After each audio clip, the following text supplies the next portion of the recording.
Débora, ou se a Débora não conseguir, Vivian, faz então a prece, por favor.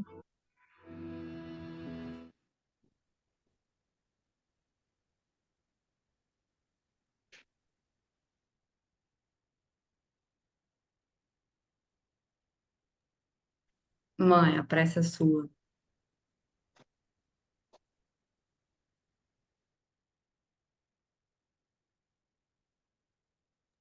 Abra o microfone.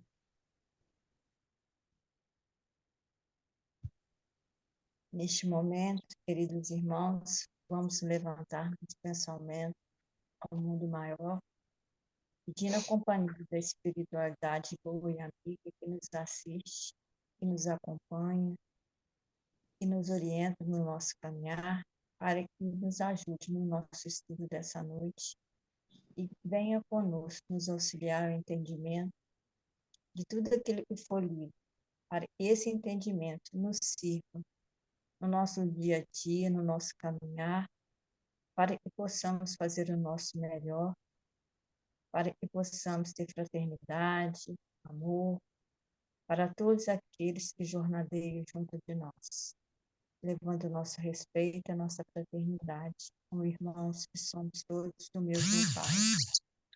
Que o Senhor esteja conosco, hoje e sempre. Assim seja.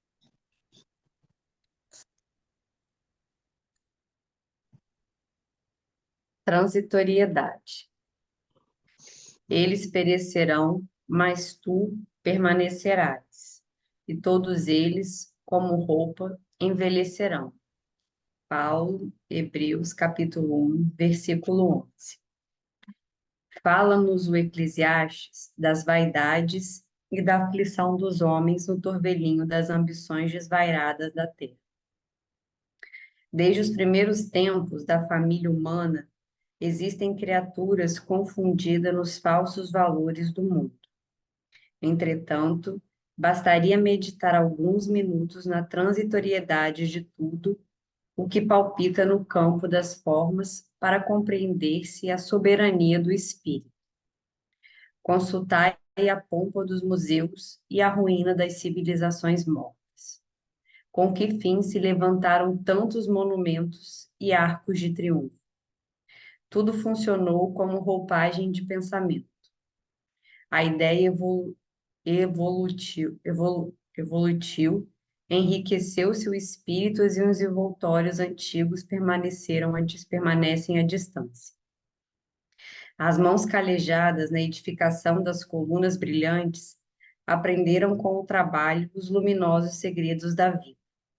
Todavia, quantas amarguras experimentaram os loucos que disputaram até a morte para possuí-las. Valei-vos de todas as ocasiões de serviço como sagradas oportunidades na marcha divina para Deus. Valiosa é a escassez, porque traz a disciplina. Preciosa é a abundância, porque multiplica as formas do bem. Uma e outra, contudo, perecerão algum dia. Na esfera carnal, a glória e a miséria constituem molduras de temporária apresentação. Ambas passam, somente Jesus e a lei divina perseveram para nós outros como portas de vida e redenção. Acho que esse capítulo, né, vem fazer a gente refletir um pouco sobre essa transitoriedade da vida material, né, e até das nossas imperfeições. Ele até cita ali, né, ele fala de pessoas, de cidades, né, que representavam triunfos há um tempo atrás, essas riquezas, e que hoje em dia a gente encontra completamente decaído, né? É meramente uma coisa para contar a história que passou e que já não tem mais o valor que tinha à época, né? E isso para mostrar que a gente está no mundo temporariamente, né? E que a gente não deve viver em função das vaidades, das ambições materiais, que a gente precisa vivenciar esse valor, né? Esses valores espirituais e não desses vazios que a gente tem aqui na Terra, porque acho que o espírito é o que vive, né? A gente é eterno, né? Então a gente tem que trabalhar esses nossos defeitos, essas nossas imperfeições e pensar no depois, né? Que a gente está aqui momentaneamente, a matéria é uma coisa momentânea, então as riquezas são momentâneas e as nossas misérias também são momentâneas de uma forma ou de outra, né? Aquilo que a gente julga que é ruim vai passar. E aí a gente tem que aproveitar essa oportunidade, né, para a gente se melhorar e conquistar realmente a riqueza espiritual, né? Porque o resto todo passa. Só o que fica, né, é o espírito, que é eterno. A gente tem que buscar sempre a lei de Deus, né? Porque ela nunca perece e Jesus é sempre nosso caminho, né? Eu acho que é isso. É a busca do que não é transitório. Isso passa por eles, né? E alguém gostaria de falar alguma coisa a mais? Hoje a gente fez um capítulo de Há 2000 anos, que é um romance de Emmanuel lindo, e aí a gente viu exatamente, né, João? João participou, como foi emocionante, aí fala exatamente porque foi assim a primeira grande carnificina no circo romano, em 58, né, depois de Cristo. E aí toda aquela pompa, todo aquele apogeu, toda aquela miséria, e agora desses circos só existem ruínas, né? Graças a Deus. Mas aí ele tenta mostrar que as mãos, eu achei interessante quando as mãos que trabalharam para erguer esses monumentos, muitas delas cresceram. Normalmente eram trabalhos difíceis, quase que escravos, né? Então, esses podem ter sido sublimados através do trabalho. Mas coitado dos loucos que se sacrificaram para conquistá-los, ou seja, para possuí-los. E aí vem a coisa do poderio, né? E como nós nos enganamos, né? A gente vive estudando esses ensinamentos para que a gente possa se desapegar um pouco dos valores transitórios. A gente tenta, mas muitas vezes a gente se vê agindo e reagindo como se nós não acreditássemos que a vida prossegue e que vamos ser chamados a contas por aquilo que fizemos ou deixamos de fazer de bem, né? Ou de mal. Então, que a gente possa realmente refletir, porque eu acho que eu sou a mais velha do grupo. E aí, eu achei, ontem, eu achei que foi ontem, eu estava com 40 e poucos anos e eu me achava uma garotinha. E hoje, com 70, e eu vejo que foi rápido, parece que foi ontem, né? E é muito rápido. Mas a gente tem uma outra alegria. A gente sabe que, olha, o corpo perece, mas a alma se renova e a vida prossegue. E a gente sabe que quando a pessoa fez bom uso em vida, normalmente quando ela desencarna, ela se revitaliza, ela rejuvenesce, ela fica mais bonita, fica assim, né? Se ela, dependendo como ela partiu, equilibrada, as doenças ficam aqui, com exceção dos casos em que a pessoa continua apegada àquilo, né? Mas então a gente tem assim algo que é para gente um alento renovador, né, gente? Mais alguém? Ainda tem um minutinho aí, se alguém quiser falar alguma coisa. Esse parágrafo aqui é muito bonito. Valiosa é a escassez porque traz a disciplina. Preciosa é a abundância, porque multiplica as formas do bem. Quer dizer, num e no outro caso, a gente pode estar sempre trabalhando na conquista de melhores valores, né? Tanto Com na certeza. escassez como na abundância. Então, achei muito bonito isso aí. E aí Esse, ele ainda diz isso, né, Débora, que tanto uma quanto a outra são temporárias, né? Tanto a passageiro. abundância quanto a escassez. Boa observação, Débora. Bom, gente, mais alguém? Não? Então a gente vai passar para o livro. Nós estamos no capítulo 20, Defesas contra o Mal. A gente ainda está lá no castelo administrado pelo Alfredo, com a presença da Ismália, a esposa. Então, vamos lá começar nossa leitura. Quem quer começar a leitura? Quer começar, Dinora?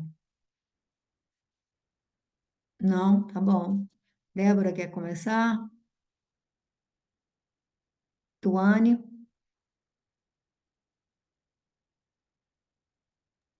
Eu começo. Defesas contra o mal. Descemos as escadarias e, em frente dos muros altos, pude observar a extensão das defesas do soberbo edifício. Aquela construção grandiosa era muito mais importante que a de qualquer castelo antigo, transformado em fortaleza. Novamente no exterior, podia detalhar a visão panorâmica com mais exatidão. Reconhecia, agora que entráramos por um Baluarte. baluarte avançado, identificando a imponência da construção majestosa. Apresentavam-se-me as linhas gerais com nitidez. Impressionavam-me, sobretudo, as fortificações. Vi a torre de mensagem consagrada. Por certo, os serviços de resistência, o baluarte agudo, elevado-se acima dos poços que deixavam transbordar a água corrente. A torre de vigia, esbelta e alterosa. Observei o caminho da roda, a cisterna, ronda, a cisterna, as seteiras e, em seguida, as paliçadas e barbacãs, refletindo na complexidade.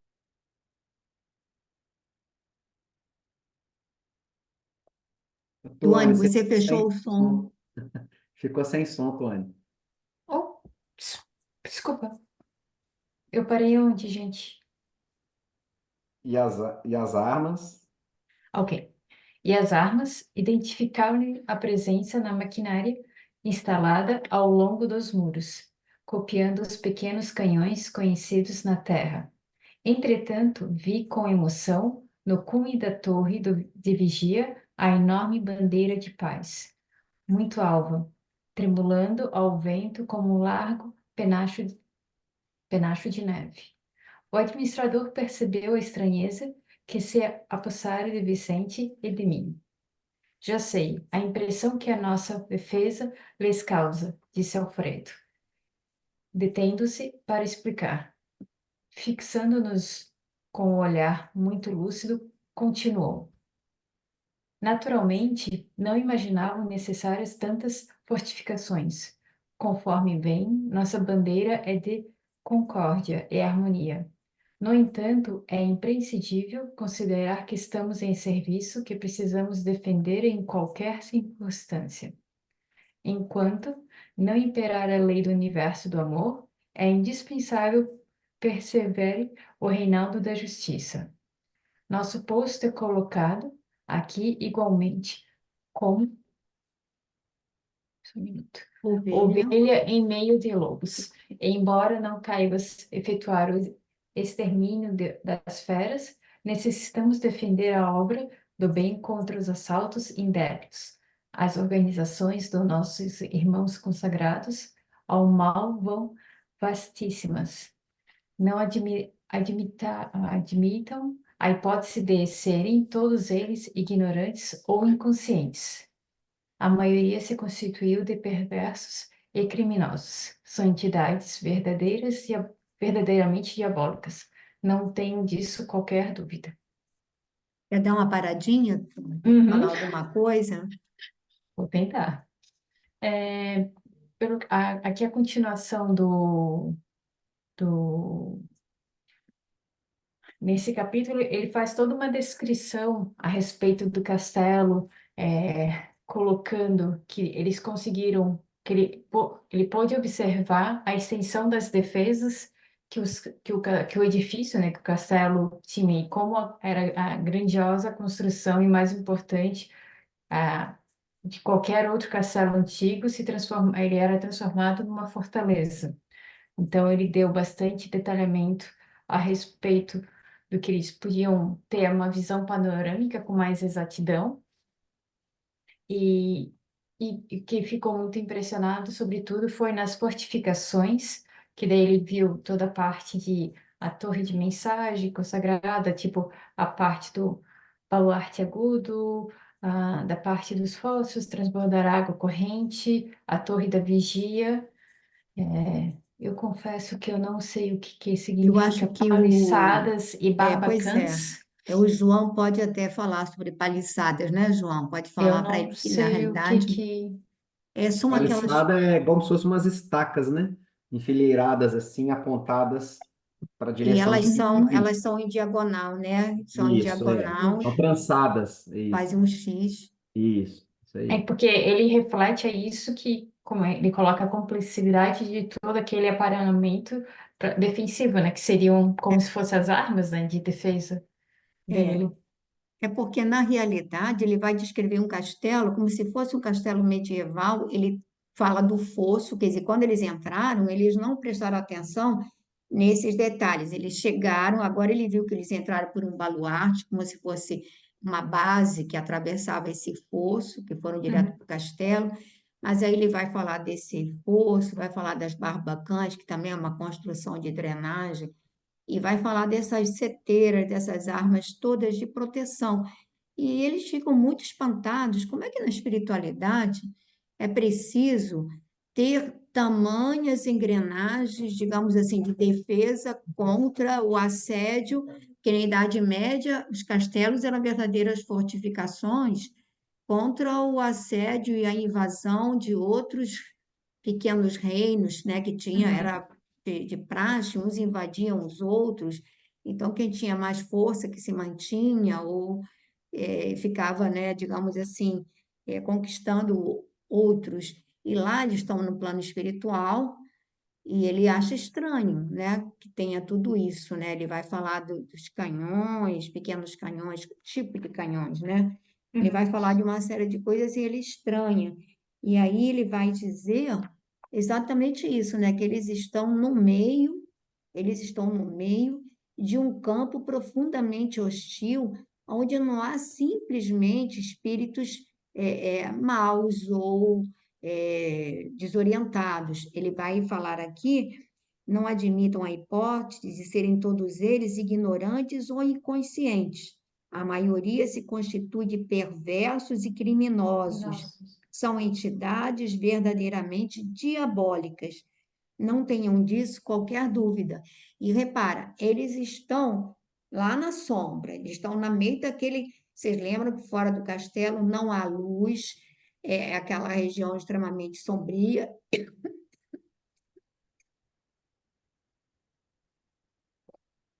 Mas aí, esses espíritos, se eles pudessem, eles invadiriam o castelo para sair das condições em que eles se encontram, mas não porque eles queiram mudar ou melhorar, mas simplesmente para poder sair do ambiente onde estão para um ambiente mais confortável. Então, é o que ele diz: acima de tudo, eles são de paz, mas acima de tudo, eles têm obrigação de preservar a segurança do trabalho que lhes está confiado. Eu achei isso bem importante, né? Uhum. Ele vai até depois falar mais sobre isso, né? João, tu quer falar alguma coisa ou quer continuar a leitura? Não, é porque posso continuar, mas se a gente reparar, né, Barbacana, que é tipo um fosso, e ele tem um repelente, tipo um duto de água, né? Assim, interessante que eles não têm nenhum mecanismo de defesa deles é de ataque, É né? tudo Não, defesa, né? exatamente isso que a Pepe falou, eles não, ali não se tem intenção de atacar ninguém. Justamente, são todos sistemas de defesa para preservar o ambiente e os trabalhos que são feitos ali dentro, para aqueles que não querem ingressar ali, né? Exatamente perturbar. Então, esses cães, né? Eu acho bonito é isso, né? Até nisso, é só defesa, não tem ataque, né? Você quer que continue, Pepe? Quer, quer. Deus meu, exclamou Vicente admirado. Mas por que se organizam deliberadamente para o mal? Não sabem, porventura, que todos os patrimônios universais pertencem à majestade divina? Não reconhece o soberano poder? Ah, meu amigo, falou Alfredo em tom grave. Fiz as mesmas perguntas quando aqui cheguei pela primeira vez. As respostas que tive foram incisivas e concludentes. Poderíamos, Vicente, formular na crosta as mesmas interrogações.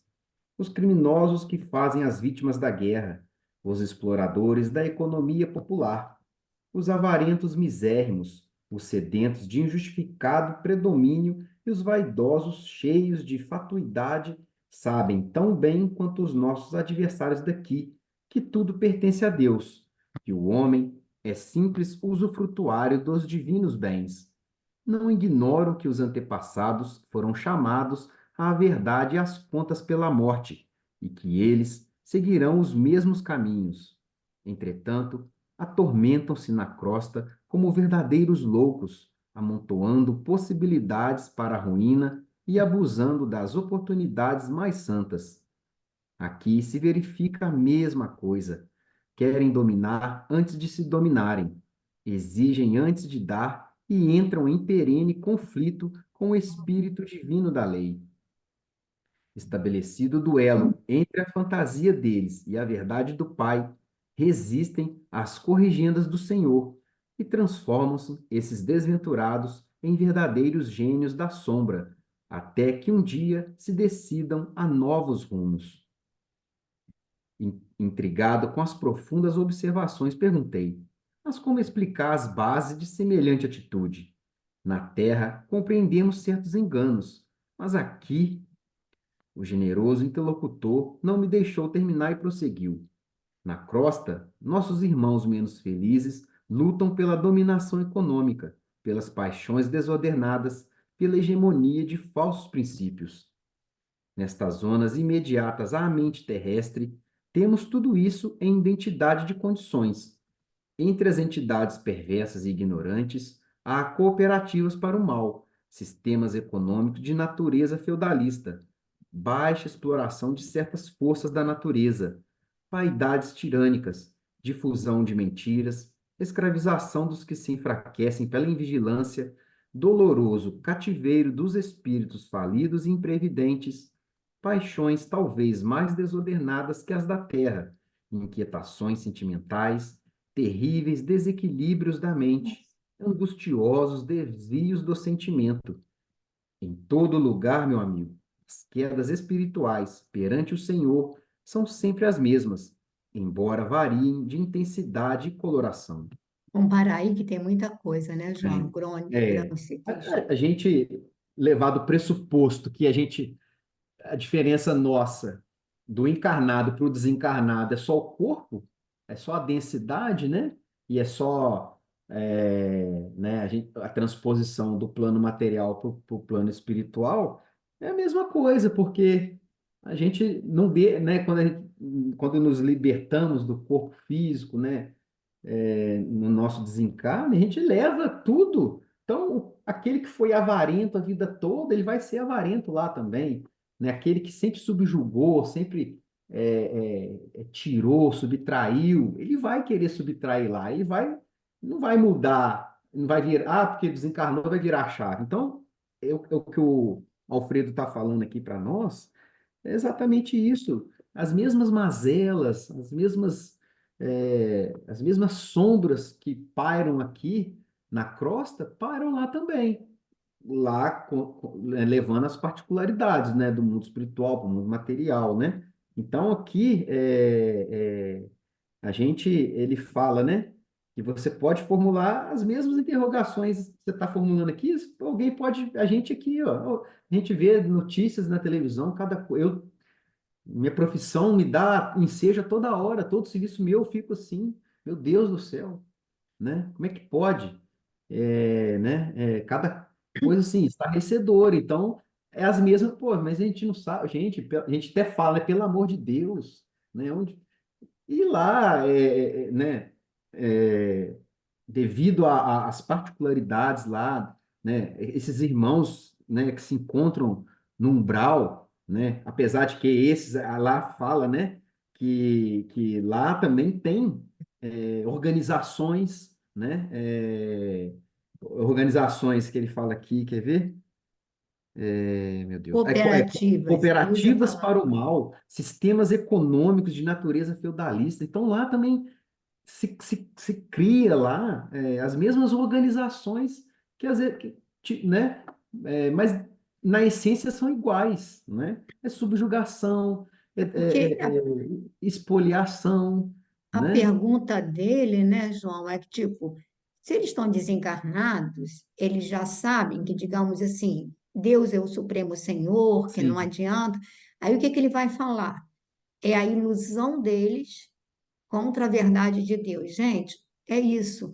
Nós somos rebeldes, então é muito difícil as pessoas que aceitam os desafios que a vida lhe oferece com resignação. Então, normalmente as pessoas se rebelam contra, aí acham que podem ser mais que Deus.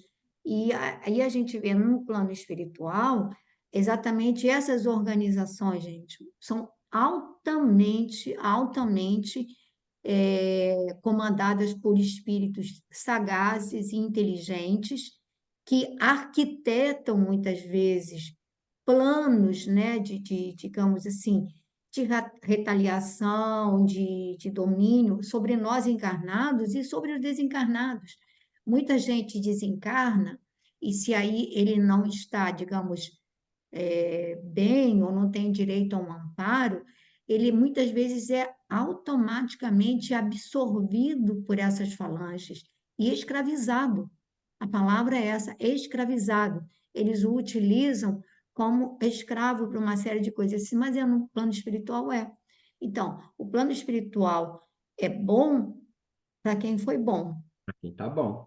Se a gente, e aí aquela tal história, né? Por que que eles, se nós aqui, olha, veja bem, todos nós aqui estamos estudando esse livro porque a gente acredita que a vida continua, que a gente acredita que só vai levar aquilo que estiver no nosso coração. Mas se a gente olhar para as nossas atitudes, a gente vai se perceber extremamente apegado a uma série de coisas, a uma série de situações. Muitas vezes, em algumas situações, somos capazes de discutir ou disputar com elementos da família por causa de bens passageiros ou por outras questões. Então, nós que acreditamos que a vida prossegue, agimos tão equivocadamente que dirá a pessoa que ainda não se deu conta que ela pode espernear à vontade. Porque, como diz o André Luiz, em vários momentos, ele vai falar: ninguém burla a lei divina. Ele vai dizer isso de várias maneiras ao longo dos livros, né? Ninguém burla a lei divina. Então, se a gente tem que dar conta, se a gente tem débitos, se a gente vai ter que reparar, não adianta. Vai ter que reparar se a gente vai ter que passar por determinadas provações, vai ter que passar. Então, a nossa rebeldia só complica tudo na vida. Complica tudo. Não facilita nada. E toda vez que a gente passa por uma provação de uma maneira equivocada, vamos ter que repetir. Então, vamos ter que repetir. É aquela pessoa que, digamos, não foi bom filho, não vai ser, vai vir uma nova família, vai ter problema novamente com os pais, até a pessoa conseguir, né, se ajustar. Então, olha, enquanto a gente não aprender que existe uma lei soberana, que não caímos aqui de paraquedas, que a cegonha não fez entregas equivocadas, não fez, né? Que as pessoas estão ao nosso lado por alguma razão, que muitas vezes as pessoas das quais a gente reclama são as pessoas com as quais nós é que temos débito grande com elas, né? Então, a gente precisa realmente dar uma melhorada, aproveitar esse momento. Alguém mais gostaria de falar alguma coisa? Fernanda, quer ler um pouquinho? Você está quase dormindo, filha. Eu tô sem o livro. Ué, não chegou? Oi? Não chegou o livro? Não, pode ser que hoje parece que chegou alguma coisa na portaria hoje, mas eu não sabia o que que era. Cheguei já meio atrasada, não parei para pegar. Ah, tá. Desculpa. Então, quem é que quer ler? Quer ler um pouco, Vivian? Já leu, mas quer ler um pouco?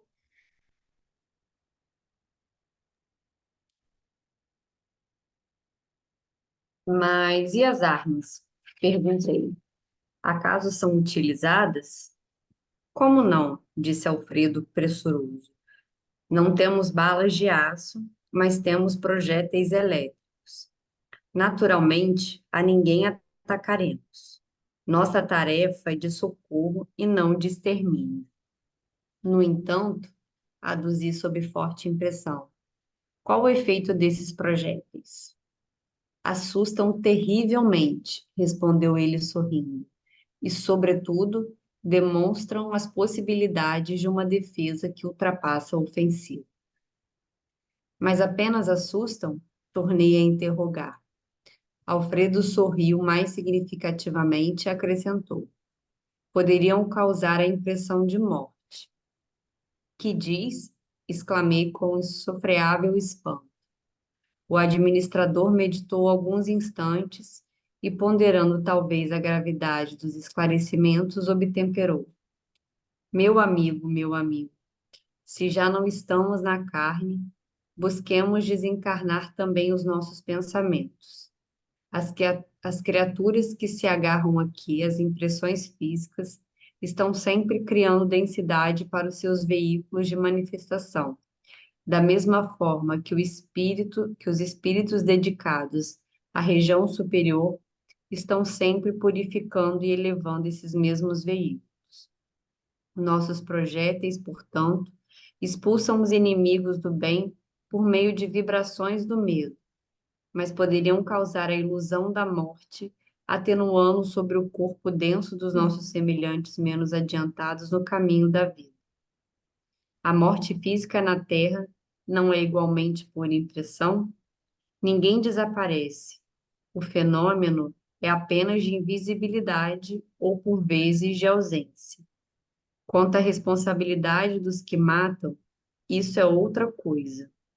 E além desta observação, que é da alçada da justiça divina, temos a considerar igualmente que nessa esfera o corpo denso modificado pode ressurgir todos os dias, pela matéria mental destinada à produção dele, enquanto para obter o corpo físico, almas há que trabalham por vezes durante séculos. Vicente e eu caláramos estupefatos. Alfredo sorriu serenamente e perguntou bem-humorado: vocês conhecem a lenda hindu da serpente e do santo? Quer dar uma paradinha para comentar isso aí, senão a gente vai Tá. perdendo. Na verdade, ele segue aqui, né? E aí ele questiona sobre as armas que ele tinha visto, né?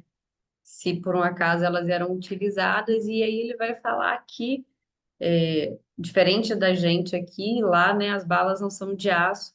Na verdade, ele fala que são projéteis elétricos, porque ele fala que nossa tarefa é de socorro e não de extermínio.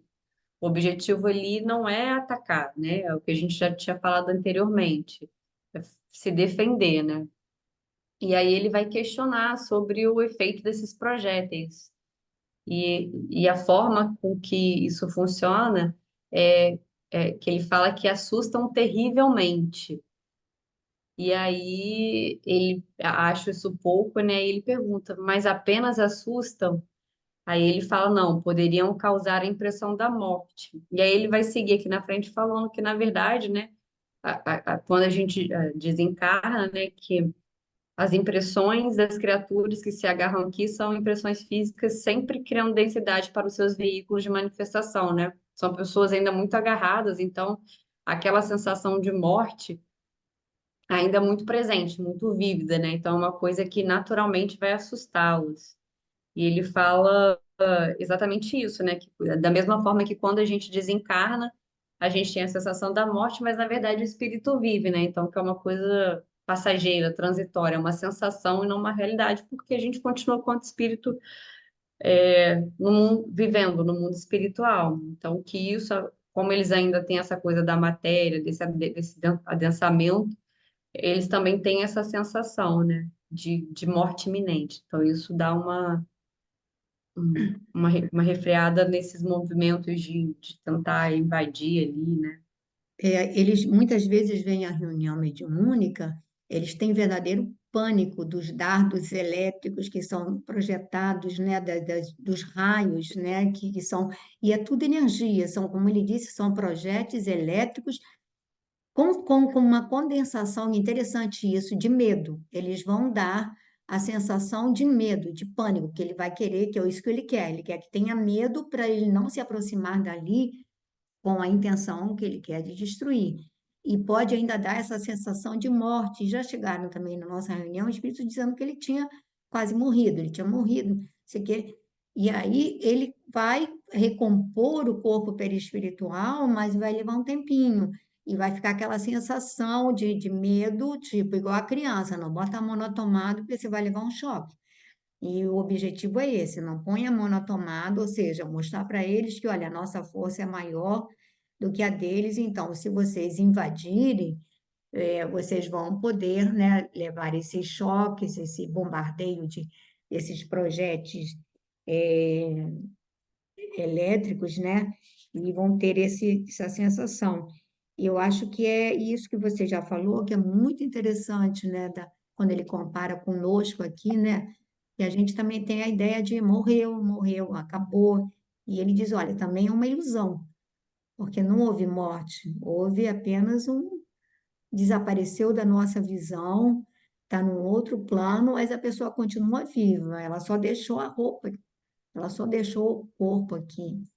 Então, Mas eu acho interessante também o que ele fala, depois dizendo que será responsabilizado, né, o espírito que atirar nesse outro espírito e causar essa morte aparente, mas que não, não dá para comparar com a pessoa que comete esse ato na Terra, né? Porque, como ele fala, se a gente está aqui encarnado, teve um trabalho de toda uma equipe que planejou essa encarnação, né? Espíritos que ficaram anos e anos esperando a oportunidade mais adequada, a conjunção de fatores para reencarnar junto de verdade. outros espíritos com quem precisava, né?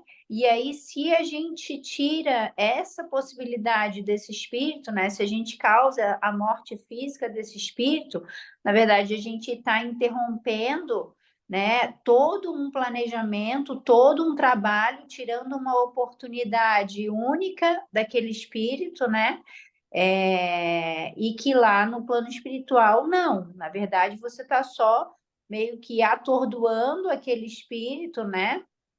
Que vai acordar na mesma situação que ele estava anteriormente, né? Então você não está tirando dele essa oportunidade divina, né, da reencarnação, né? E de todo um trabalho que foi desenvolvido para que a gente possa estar aqui, né? Muito bom essa sua colocação, Fernanda, muito bem lembrada. E ele fala que para uma encarnação você leva às vezes séculos, séculos de planejamento para reaproximar aquelas pessoas envolvidas. E a gente, se a gente parar para pensar, muita coisa, né, gente? Porque a gente tem as pessoas que estão envolvidas com a gente diretamente, aí você vai dizer pai, mãe, aí tem filho, aí aquele filho vai se relacionar com quem? Aí tem, olha, e aí tem os amigos, aí tem frente de trabalho, e as pessoas estão, né? Quanto planejamento da espiritualidade para nos reunir agora numa telinha? A gente não tem E ideia. Pepita, isso que Fala, a João. Fernanda falou, ele nos remete é por isso que o suicídio é grave. Ele é mais Gravíssimo. grave, né? Por isso que o suicídio é considerado um ato das mais alta gravidade, né? Até mais daquele que tira a vida do outro, né?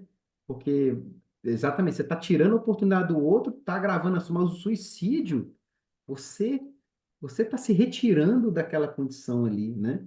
É, É uma deserção, né? Mas né? tem atenuantes, né, João? Dependendo se a pessoa está passando por um processo obsessivo, se a pessoa está num processo de depressão profunda. A gente sabe hoje que assim, o suicídio tem agravantes e tem atenuantes, né? Então, a gente tem assim vários casos, mas de qualquer maneira, para as leis divinas, é algo muito grave. Sem contar que para a gente recompor, a primeira coisa que você tem que fazer é recompor aquele corpo. Então, dependendo da forma de morte que você teve, as primeiras reencarnações vão ser terríveis, vão ser deploráveis, né?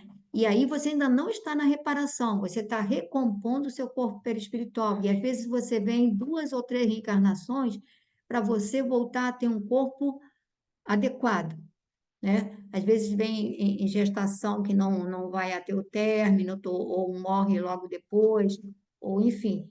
E aí, para depois você passar novamente pela prova em si. Então, é um trabalho bem difícil, né? A gente complica bastante a vida. E ainda continuamos naquele nosso sentimento de rebeldia. Não é do jeito que eu quero, não pode ser. E hoje, né, você mesmo que tem atendido casos assim, os jovens estão desertando simplesmente porque foram contrariados, porque alguém, sabe, não estão sendo trabalhados para lidar com o obstáculo, com a frustração, com nem tudo pode ser como a gente quer na hora que a gente quer, né? É. Quem gostaria de prosseguir a leitura? Débora botou o óculos, vai ler? Não é isso?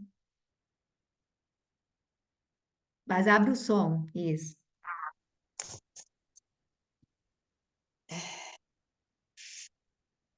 É esse aqui, né? Contam as tradições populares da Índia que existiu uma serpente venenosa em certo campo. Ninguém se aventurava a passar por lá, receando-lhe o assalto. Mas o santo homem, a serviço de Deus, buscou a região mais confiado no Senhor que em si mesmo. A serpente o atacou, desrespeitosa. Ele dominou-a, porém, com um olhar sereno e falou: Minha irmã, é da lei que não façamos mal a ninguém. A víbora recolheu-se envergonhada. Continuou o sábio seu caminho e a serpente modificou-se completamente. Procurou lugares habitados pelo homem, como desejosa de reparar os antigos crimes. Mostrou-se igualmente pacífica, Integralmente possível. mas desde então começaram a abusar dela. Quando lhe identificaram a submissão absoluta, homens, mulheres e crianças davam-lhe pedradas. A infeliz recolheu-se à toca, desalentada. Vivia aflita, medrosa, desanimada. Eis, porém, que o santo voltou pelo mesmo caminho e deliberou visitar. Espantou-se, observando tamanha ruína. A serpente contou-lhe então a história amargurada. Desejava ser boa, afável e carinhosa, mas as criaturas perseguiam-na e apedrejavam. O sábio pensou e respondeu após ouvi-la.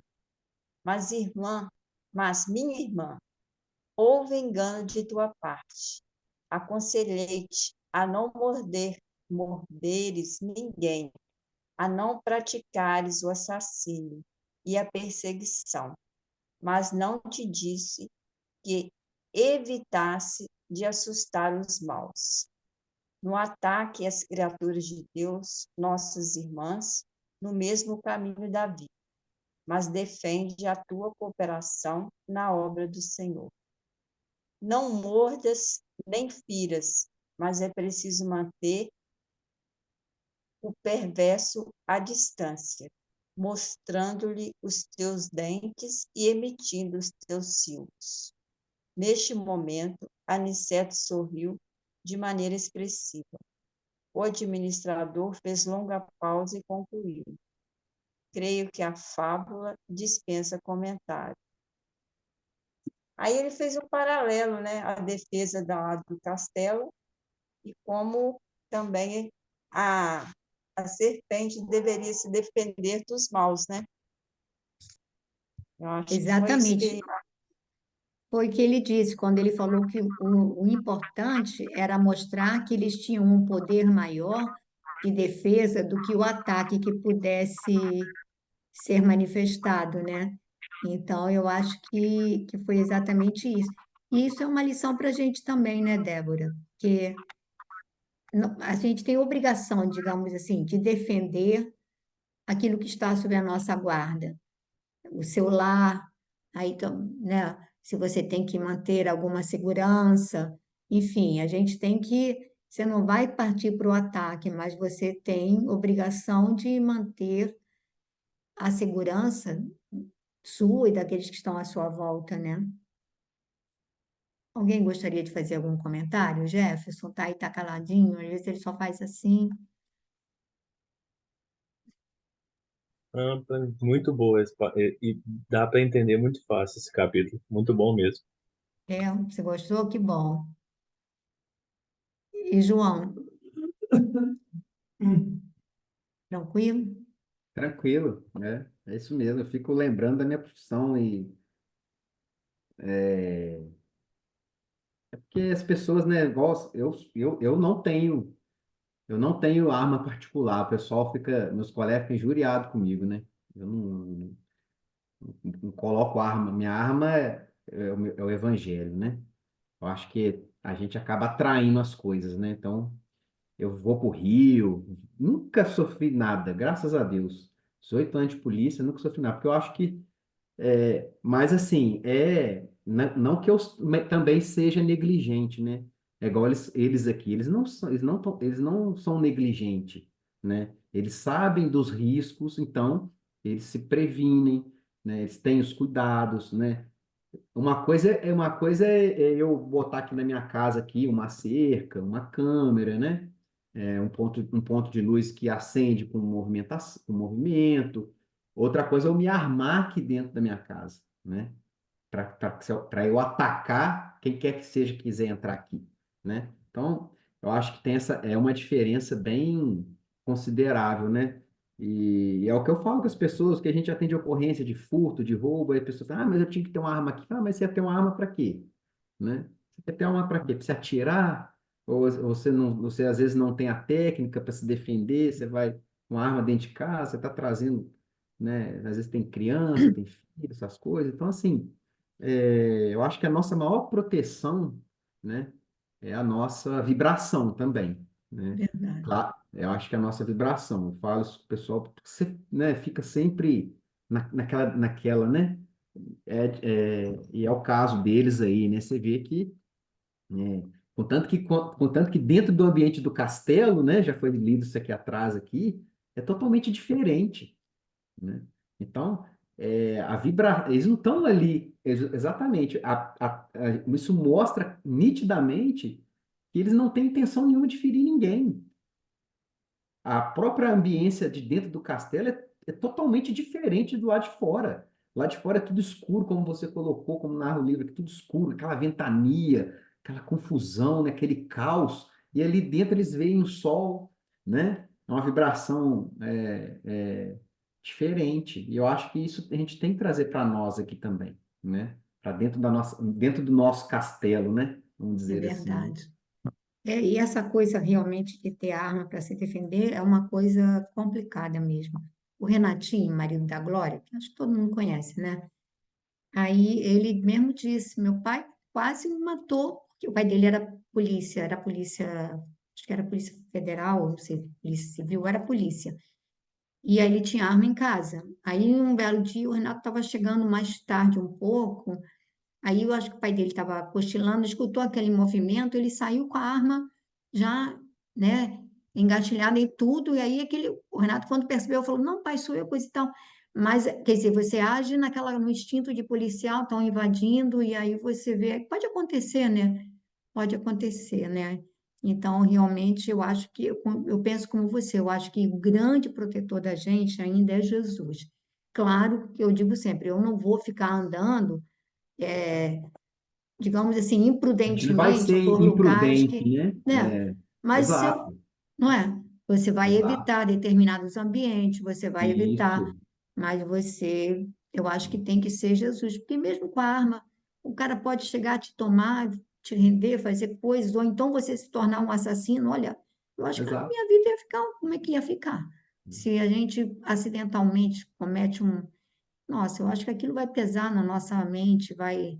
Aí cai no que a Fernanda falou no capítulo, nas algumas páginas, a página anterior, né? Você vai tirar uma vida, né? Olha só, que caos, né? Que problema que a gente não traz para a nossa vida, né? Você tirar a vida É, de alguém. Eu, é, assim, eu peço muito a Deus, né? Nunca tive, não. Já atiraram contra mim, não, nunca tive. Já tive situação de, às vezes, achar que ia ter que atirar. Trabalhava numa cidade perto de Belo Horizonte, muito, muito tumultuada, então, mas Deus me livrou desse. Porque mesmo, eu penso assim, poxa, mesmo que fosse em legítima defesa, e os colegas, meu meio é muito complicado, acho que bandido bom é bandido morto, eu falo, gente, o pessoal não sabe. Mesmo assim, a legítima defesa, ó, é você ou ele. Mesmo assim, você tirou a vida de alguém. Eu acho que, é. claro que a gente, já escutei até, não sei se foi o Chico mesmo que eu escutei falando isso, né? Que perguntaram uma vez para ele, e o policial que mata em serviço? Aí ele falou, não, né? Assim, é igual você fala, tem algumas atenuantes, né? É. Mas é muito complicado. Eu, E a consciência, a cabeça da gente? Eu acho que eu essa tá acho bem, que o bom é pedir a Deus que nos é, livre dessas livramento. experiências É, dolorosas, né? Pedir a exatamente. Deus que nos livre. Quando meus filhos Uhum. eram pequenos, naquela época em Jacarepaguá, tinha, alguém contou uma história e invadiram uma casa, violentaram uma menina. Ai, gente, era o meu Nossa, maior pânico, era saber que alguém pudesse pegar as crianças e fazer judiar, digamos assim, violência sexual. Eu ficava em pânico. Aquilo é me, horrível. né? Mas aí você depois vai ganhando segurança. Não, eu tenho que entregar na mão de Deus, né? E Exato. pedir que É porque ela nada nos. também nos acontece, É, né? Eu penso assim, acho que, né, se vem algum tipo de experiência, se você não deu causa, é porque é, paciência tinha que acontecer, tem, né? mas a gente, dessas provas, aí Ah, a gente pede um mesmo. belo dia eu falei assim, não, essa coisa de invadir minha casa, mexer com meus filhos, não, senhor, Ah, essa é. prova não. Aí depois tinha uma outra prova que, senhor, essa prova não. Aí um belo dia eu perguntei para mim, afinal de contas, qual é a prova que você quer? Porque eu foram passando situações e eu dizia, não, não, senhor, essa prova não, essa prova também não, essa prova.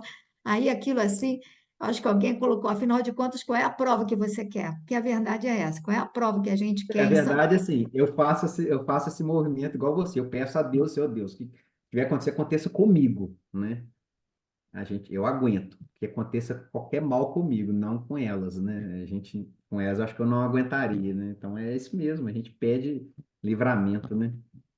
Vamos pedindo e vamos confiando na providência divina. Então, a gente vai colocar uma música, Vivian?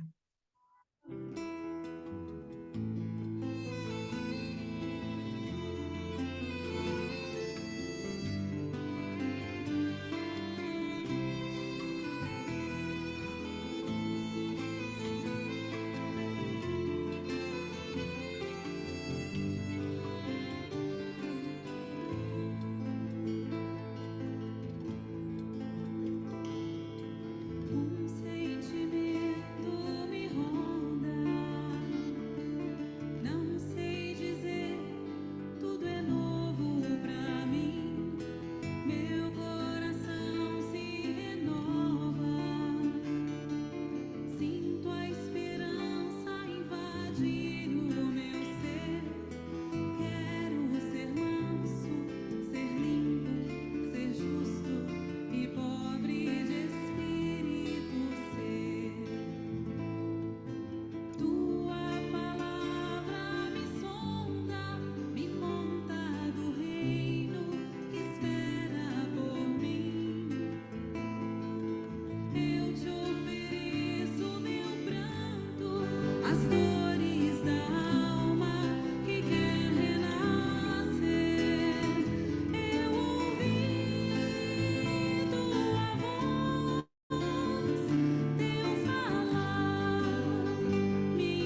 Senhor Jesus, muito gratos por esses momentos em que nos encontramos reunidos em Teu nome para o estudo dessa obra tão edificante. Permite, Mestre, que os ensinamentos estudados possam penetrar nossa alma e possam florescer nas nossas atitudes, no nosso agir, no nosso pensar. Queremos ser, Senhor, bons, mas sabes da sombra que ainda trazemos em nós e que é grande. Ajuda-nos, Mestre, a combater as nossas más tendências, a educar os nossos sentimentos, para que possamos ser mansos e pacíficos, simples, buscando, Senhor, o caminho do Teu Evangelho. Te pedimos, Mestre, que neste momento abençoes todos os lares aqui representados, abençoes a todos aqueles que estão vinculados, direto ou indiretamente a nós. Pedimos pelos filhos, Senhor, pelos netos, pelos irmãos, pelos pais. Pedimos pelos amigos. Pedimos por aqueles com quem temos dificuldade de lidar. Abranda, Senhor, o nosso coração, para que possamos aprender contigo a perdoar sempre, a acolher sempre. Pedimos ainda, Senhor, por todos aqueles que hoje não puderam comparecer, que onde se encontrem sejam envolvidos pelo teu amor. Pedimos por todos os espíritos que estão sendo trazidos para participar desses estudos conosco. Pedimos pela nossa irmãzinha Natânia, pelo seu pai, pedimos pelos nossos familiares, também aqui representados. Muito obrigada, Senhor. Fica conosco agora e sempre. Que assim seja.